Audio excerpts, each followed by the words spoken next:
What's going on, everybody? My name's Dominic, or Explosive Gerbil. You can call me whatever the fuck you want. Today, I'm reviewing for one of my literally favorite, my favorite company.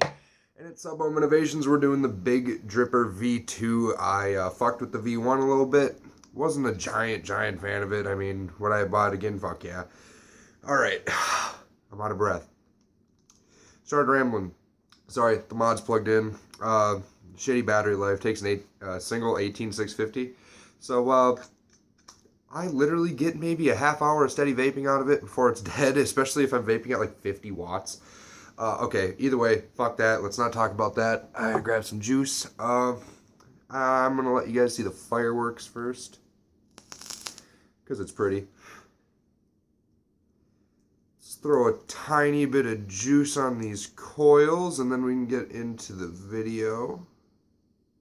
I'm going to try to make it a quick one, and I apologize for that if you're coming here to sit down and chill out and vape and watch a video. But okay, I'm going to give you guys my first impressions of this mod. But first, might as well vape on it.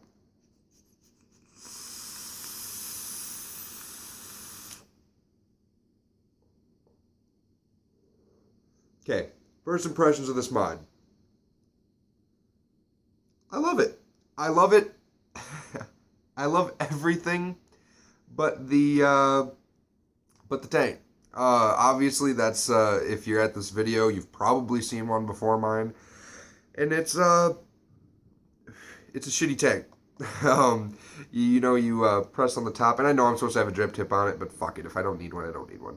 You're supposed to drip down, and juice will drip onto your coils nicely. Blah blah blah. Well, guess what? Doesn't work that well, especially if you got a dual coil build. If you got a single coil build, you actually have the possibility of doing that, but with a single coil build, it's probably not going to happen for you. Wait, I don't know what I just said, but I'm pretty sure I fucked up. With a dual coil build, it's probably not going to happen for you. It's not going to work too well, because you're only going to saturate one coil, you're only going to saturate one wick, it's not going to wick very well. So honestly, what I do is I pop the top cap off and I drip in there myself, just like a normal dripper. I just love the fireworks I get off this thing. I got a 0.3 ohm, 20 gauge Canthal build in here, and I fuck with it. I fuck with it pretty rough. I actually just put this build in here about 3 hours ago, and I've been vaping on it steady since then. So I mean, one more puff on it and we can not really wrap this up, but I'll keep talking about it.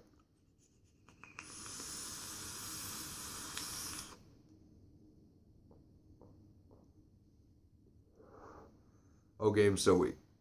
Alright, so would I recommend this to somebody who's just getting into vaping? Somebody who hasn't really gotten the feel of building? No, because if you can see this here, you got this base, and it's too high up. It's hard to get a good build in there, and I mean, it's not hard to get a good build in there. I worded that wrong. It's hard to for an inexperienced builder, it'll be hard for you to wick it. It'll be hard for you to get that build in there. I guess that maybe I didn't word it right. It's just going to be hard for someone who maybe they've had one dripper and they've got a little bit of experience building coils. It's not going to be too easy for them to get in there with their tools. But I mean, like for me, I guess it took me 15 minutes and I get a build in there. But I mean, I can see someone who doesn't vape very often taking them 20 minutes to a half hour, 35 minutes. That's the only thing I would fix about this, and that's a con coming from literally my favorite company. So I mean, my first impressions on this though, great. The only thing that's not great, obviously, is the tank on this. It's not really an RTDA, it's an RDA with a big ass stem on it. To me, that's what I get out of it. That's what I get out of looking at it.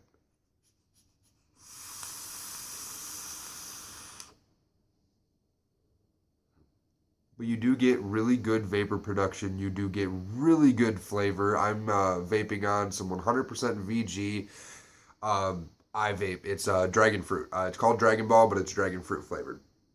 And so, final thoughts on this. I recommend going out and getting it if you're looking for something, especially if you're gonna throw a single coil build in there. I definitely recommend it because then you can drip and drive. It says right on the box, don't drip and drive, whatever. I do, so I don't recommend it though because I have heard of a few accidents. So I mean, go out and buy this. If you really are feeling it, if you've read some good reviews, if you watch this video and you're like, you know what, fuck the cons, I'm gonna go get it. Well, go get it. I'm not gonna stop you, and Ohm Innovations isn't gonna stop you. But I mean, I definitely do recommend going out and checking out their store. They got some phenomenal items. They got some great items. The SZCM, that is the greatest competition mod on the market, hands down. I think they just released a new one. I think it runs about 130 bucks, something like that, maybe 160. Either way, great company all around, and this is honestly probably the worst thing that they put out, and it's not that bad. So if that says anything, go hit them up. Anyway, I'm Dominic, or Explosive Gerbil, and have fun, I guess.